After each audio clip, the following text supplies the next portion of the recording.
चेतक फेस्टिवलला सुरुवात झाली असून चेतक फेस्टिवल 14 तारखेपासून याला सुरुवात झाली आणि आता चेतक फेस्टिवलच्या ज्या स्पर्धा सुरू होत आहेत 18 तारखेपासून खरं म्हणजे घोड्यांच्या संबंधित स्पर्धा इथं होतील।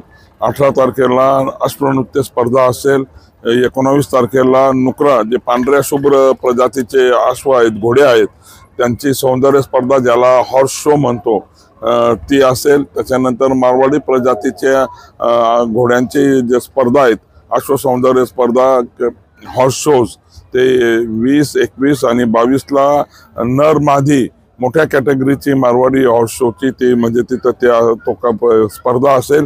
आणि ह्या मारवाडी हॉर्स शोच्या स्पर्धेसाठी खास करातून देशभरातून नामांकित अश्व स्टड फार्मवाले इथं येत असतात आणि आपला अश्वांना इथं आणत असतात, त्यांचं प्रदर्शन करत असतात आणि त्याच्यासाठी स्पर्धा सारंगखेड्याच्या चेतक महोत्सवाच्या स्पर्धेला अत्यंत महत्त्व आलेलं आहे। त्याच्यानंतर 23 तारखेला रेवाल रेस असेल आणि मग 24, 25, 26, 27 तारखेला अश्वक्रीडा स्पर्धा इक्विस्ट्रियन स्पोर्ट्स असतील, त्याच्यामध्ये शो जम्पिंग असेल, त्याच्यामध्ये शो जम्पिंग आहे, त्याच्यामध्ये टेंट पेकिंग आहे, त्याच्यामध्ये बॅरल रेस आहे, त्याच्यामध्ये बकेट अँड बॉल आहे, त्याच्यामध्ये हॅट रेस आहे। अशा वेगवेगळ्या स्पर्धा इक्विस्ट्रियन स्पोर्ट्समध्ये सुद्धा आम्ही केलेल्या आहे। राज्यस्तरीय स्पर्धा आपण इथं भरवतो आहोत आणि महाराष्ट्रामध्ये सर्वात मोठी अश्वक्रीडा स्पर्धा ह्या सारंगखेड्यामध्ये होते।